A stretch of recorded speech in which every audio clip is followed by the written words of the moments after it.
Whilst we're together, would it be worth doing like a short Q&A with anyone that's in the chat? Like we've got Runt from the home site. I don't know if it's worth. Yeah, sounds good. Yeah, chat. Do we have any Helios 2 questions or Hobart questions or sightseeing questions? What's to do in Hobart? Yeah, two things to get off immediately. No, these will be announced by the committee soon, but I assume we can announce them here, Ryan. It's not a secret. Yeah. It's a side thing. Like, yeah, no trigger lockout for this comp, so that means you spawn and you can fire. No advantage to live players or anything. And there's no phaser gripping rules, so if we want to see the craziest ways someone can hold a phaser, I'm keen for Exile to be here. I want to see what he can come up with. Let's see if anyone can come up with a grip we need a ban. Let's see it, guys. Can you pull the trigger with your nose? As long as two hands are on the phaser, I think you're good too, right? Yeah. I mean, like, so the trigger, there's no trigger guard, right? Like the trigger just kind of like hanging out. Yeah, right? it's just chilling. So this phaser, you can toss it right around. The hand sense is like that long, so you have options. Man. I'm seeing if there's any questions. What are the best wineries in Hobart Run? Asking for a friend from Queenie. I feel like it's not quite my area, but I feel like they're mostly pretty prestigious. Like the one outside Mona, for example, that's like a really, I think, high class one, I'm guessing. But you just drive anywhere in the country and you're like, oh, winery, cool, I'll check that out. In the airport, sort of everywhere. Literally, there are literally wineries surrounding the airport, so you'll be right. If you're looking for a winery, you are so set. All right. I think I saw one about snow. I don't think we'll get it for Freenuts 1, but could be some cheeky trips up to the mountain at Nationals. So we're in Hobart. There's no snow like in the CBD, but you have to make a bit of a trek to find it, like even in winter, right? Yeah, it's by a trek. It's like a 15-minute drive with Hobart. Yeah. The vast wilderness is a 15-minute drive. You go from the CBD and you're like, I've left any civilization in 15 minutes sick. And it's the same for up the mountain. It's like 20 minutes and you can go have a snowball fight, like if you get a break in your games. Happy days. What a way to cool down. I think the big question that Exile brought up that like I know our team is looking into heaps is like how different is the timing from other systems? And you said at the start of the whole stream that you've changed it like 5 times. So. I wish I could tell you. I haven't practiced it. What we were finding with no trigger lockout is dead player has the advantage because you can kind of just walk away and they can't hear you. But it was kind of the same in H Pro. Like you can kind of just walk away and go, you can't hear me, but I know when I'm coming up, so I can shoot you, and you can't do anything about it if we're both in the open. But a lot of doubles too. And given how easy the phaser is to tag, I think there's going to be a lot of people reactivating on baselines looking for phaser shots. So that's a Do you think gameplay? from your current timing you're playing, is there like on Nexus, it's like as soon as you hear the sound, you pull the trigger. On Helios, you have a delay. Like what kind of... This is a really fun one because it depends who you ask. Bunch of players will be like, yeah, I just fire as soon as I shoot, as soon as I hear a sound, and it works every time. I get perfect timing. But if you ask a few of the more experienced players and you actually test it properly and you get a really experienced player in there, if you hear sound and shoot, you'll fire too early. So there's kind of that thing we had in Bendigo where if you hear sound and shoot, you'll fire too early. But I was talking to Ryan about this earlier. He was kind of saying he didn't notice that in Bendigo at all. So I don't know. It kind of varies player to player, but I'm pretty sure, I'm pretty certain at least, if you hear sound and shoot, you'll fire too soon. So for those players with quick reaction times, it's like hear sound, wait, shoot. Like it's tough timing to learn, I expect, because there's that added delay in there, which might favor the slower players. Who's just having a bad reaction time might be a buff. Yeah, but not too bad. You want just like medium bad, I guess. Yeah, I think we kind of see that with Helios a bit. When you like on Nexus, a good player would like win most of the time because there's such an advantage. But in Helios, with that delay, sometimes like a bad player has like the perfect bad reaction time that they just pull it and it doubles. Yeah. And so I think if the way you explain that, that could potentially happen. That's what you're saying. Like the difference between opinions is depending on how your reaction speed is. Yeah. Something else I think other people would have noticed this, but shot cancellation is going to be a thing. I don't think. Ooh! I think. Yeah! Yeah, I think people that have played more recently a lot would have experienced shot cancellation. Since I could be completely wrong about this, but I think kind of since the Ozone era, some people have been experiencing shot cancellation, but it varies depending on who you talk to.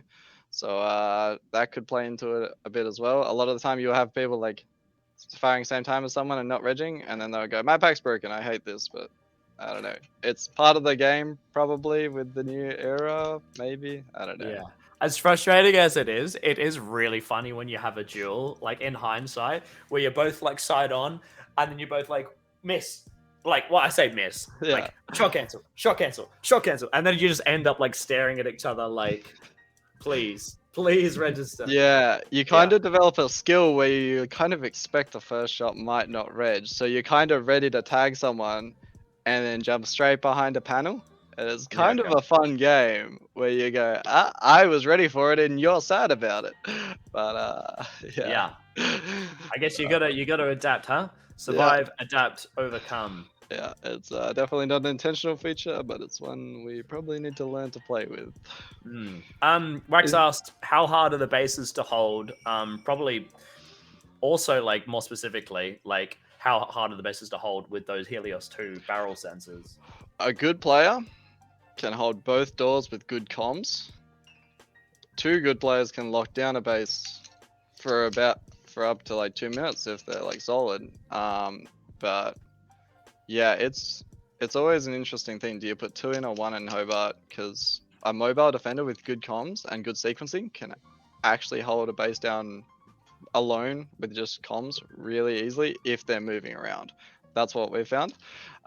So the games do tend to be more defensive, especially to start off with, until someone just gets that cycle of catching them off guard when they're looking at the wrong door, or getting 2 in on both doors at the same time to catch that one player off. Or if they've got 2 in, just like sweeping the base. So I'd say nowhere near as lockable as Sunny Coast or Darwin. But the tightness of the outside arena kind of makes attacking a bit scarier, even though the bases aren't lockable. What we're just gonna end up deep diving into Hobart, I feel. But what are for people that haven't played Hobart much? You obviously have like that void in the middle, which is an elevator. How does that play a difference in the structure, like in your strategy? Because there's no midfield essentially. It kind of simplifies the game a bit, because you're really just going. We're playing the game on 2 fronts. We've got the left side and the right side. We need to worry about what's happening on the left, and we need to worry about what's happening on the right. And it kind of pushes each attacking team to go, well, on this side, I'm going to have the support of my team. And on this side, I'm going to be between 2 enemy teams. Guaranteed. There's no question about it, because there's no mid player. There's no mid. So it's like, there's definitely going to be people tagging me in the back if I try to attack between the 2 enemy bases. And you can still make it work for sure, especially if you can make them tag each other. It's great. But there's definitely a dynamic with the void of going, well, I attack through this door because my teammate's got my back. If I attack through the other one, I am going to have a rough time. Another question. We've got some food questions. These will be easy ones. Is there a GYG, Hungry Jack's, Nando's near the site? No, but everything's close in Hobart. Yeah, there's so like, I think it's like Hungry Jack's. We wouldn't consider it close, but for anyone else, it's like 3 blocks away. So yeah, it's close. GYG doesn't exist in Tasmania. I'm really sad about it. Nando's is about probably a 5-minute drive away, a sort of 20-minute walk-ish, which is sad because it's one of the only places open late night that's good-ish. Yeah, we're in the CBD, so in the daytime at least, you get all the options for food. Happy days. Beefy's asked like what the light pattern is for packs, because obviously like Helios out of the box without the specific thing, it would like activate from like left to right or something. It kind of like fades in. Oh, none of that random stuff, would you? It's just packs on, just like, lights are on. Yeah, it's happy just days. Like, I think like swirling or whatever. You wouldn't notice anything fancy. if you looked at it. And that's even true for the standard non-competition games. Anywhere for cheap accommodation for Nats? Good question. Because I think yeah, you've got that Tasmania-wide event going on through Hobart. that and should be finished by nationals, I believe. We planned nationals, so it was after Dark Move, ideally. So there's essentially festival in Hobart. Everyone books it out around winter time. I think we've got pre-nats and nats on either side of it, so we should be good. But it's a small town city in comparison to some of the other places we've had. Not in comparison to Bendigo though. So there'll be options, but probably get in soon, I'd say. Oh, join the club. Holy shit. I was like, I like Spider's setup. I'm gonna suddenly try and do that, and I'm just gonna fucking. Oh my goodness. Your monitor's on fire. Yeah. Crikey. Exile was asking the Mr. French switch method man. What's the weight of the phaser compared to like a Nexus phaser? Pretty similar. They're light. Yeah. They're not like the bulky things you have on Helios. Happy days. Yeah, I'm trying. I think it would be slightly heavier than Nexus, but you wouldn't notice it. It feels just like throwing around a Nexus phaser. The only thing that might get you is the length. Length's a bit longer, so kinda something to get used to there, but it's not by much. When you actually put them side by side, it's barely longer. It's just the Gundam looks massive, so it makes it feel like you've got this unwieldy thing. We have Wax asking how are the bases, like the base units themselves, like are they easy to shoot? Are they difficult to shoot? Like, do they have foils? No foils? Yeah. So when we got the new bases, that was something we played around with a bit.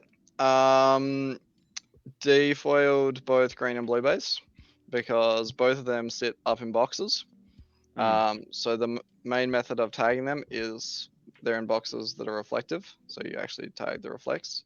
So bit of a learning, like you want to learn where you can tag the base from when you get in there.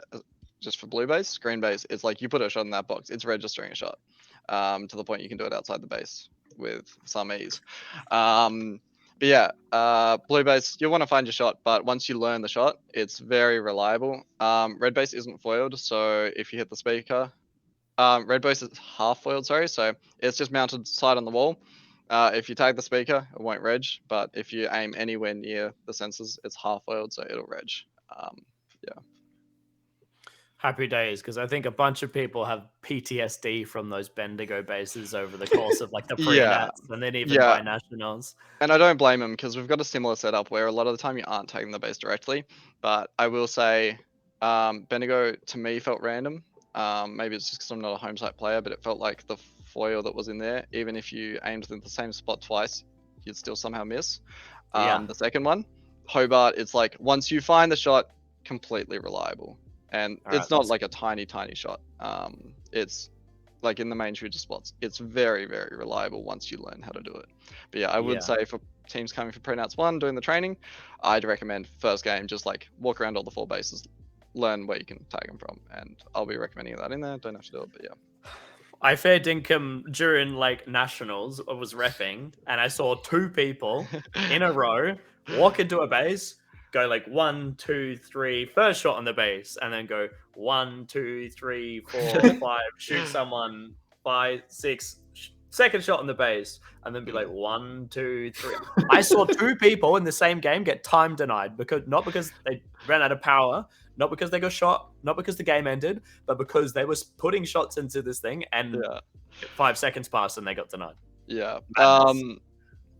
Yeah, occasionally I'll miss my third shot because I try to get too fancy with it or dumb, but essentially them being in reflective boxes or whatever, it means you get a lot of takes where people are like running around the base tagging it from different spots, because one of the goals of this maze is to try to have multiple shooter spots from each base. So because it's really boring when you just someone's tagging and you just lunge the same spot every time.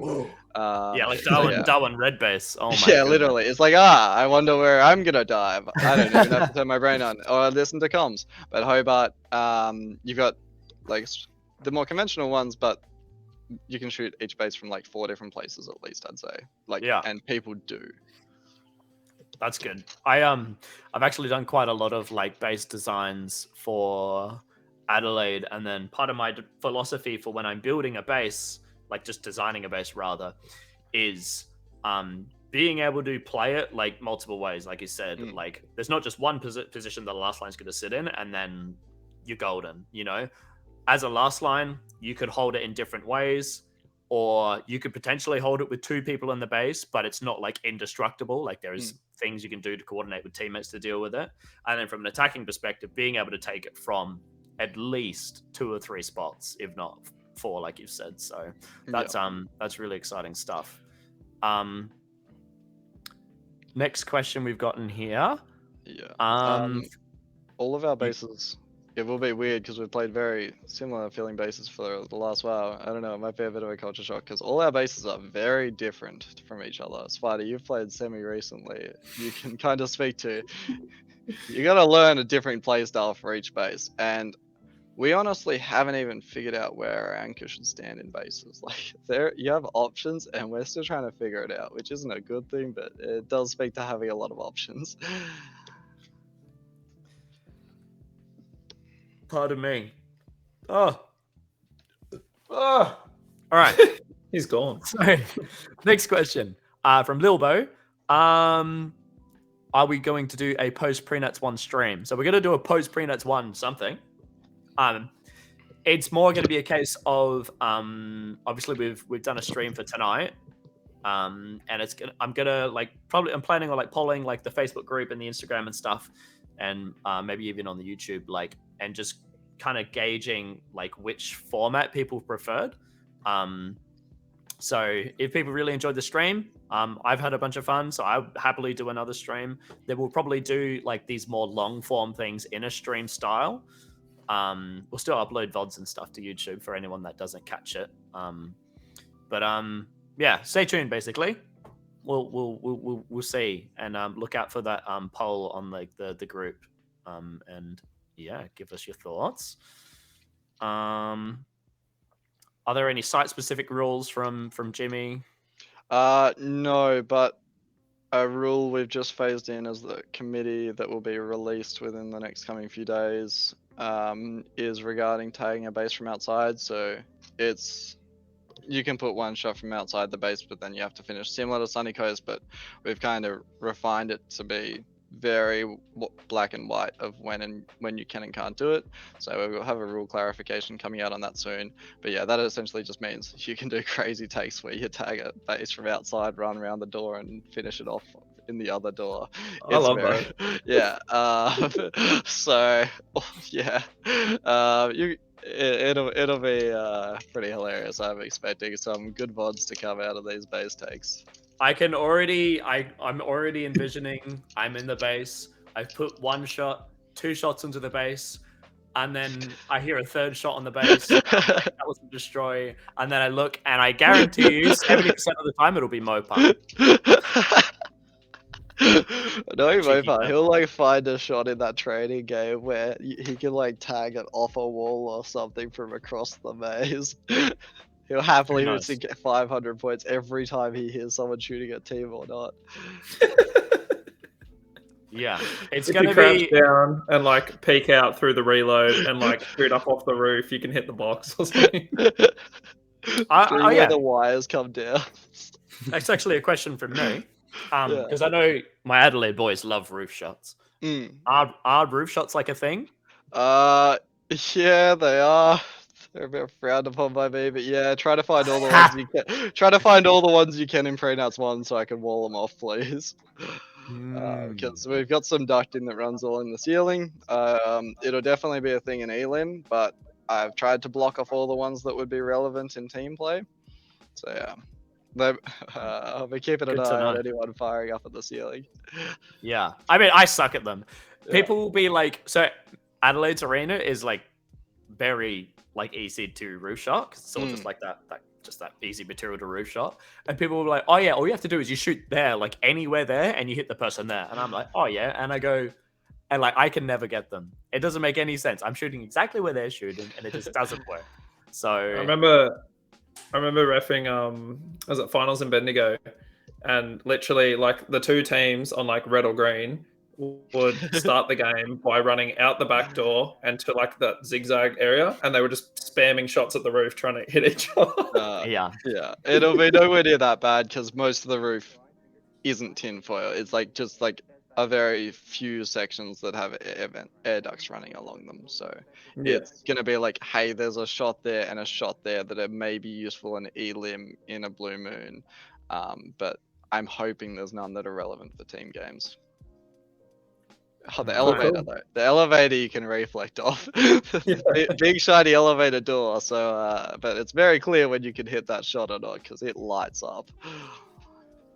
Is it like do you hear like elevators going through the thing? Is it? Probably not in a game where people are yelling, but yeah. I'm yeah, just if you have a imagining film like there. a building shaking, like, and you just can't hear anything for like 5 seconds, and then it becomes meta. Like you like go into like some burst Attack on build, and elevator you- rides, like someone outside pressing the button 2 minutes into the game. Nah, it shouldn't be anything like that. It's pretty quiet, and Alright. only staff can actually get out on that floor. Yeah. Has the elevator door ever just like open? No, like only if staff are like, Okay. hey, I'm gonna go through this way because I can't be bothered using the stairs. So Okay. if any of them do that at Nats, we might have an issue. But... That'd be so whack. That'd be so whack if you're just like playing a game and you just hear the elevator go ding, and you look at some guy just like walks in. You're like, what the hell? There is just No. a burst of light when it happens. But yeah. Beefy just walks out with a gold box. Saw something on the cameras. Roving ref spot in the elevator. They can look every time it stops, and they're just going up and down. Should we look at wrapping up? Yeah, sounds good. Yeah. I don't think there's any more questions. Oh, the only question was if like where the pre-nats will be streamed to. Oh yeah. It'll be Zoltak Twitch.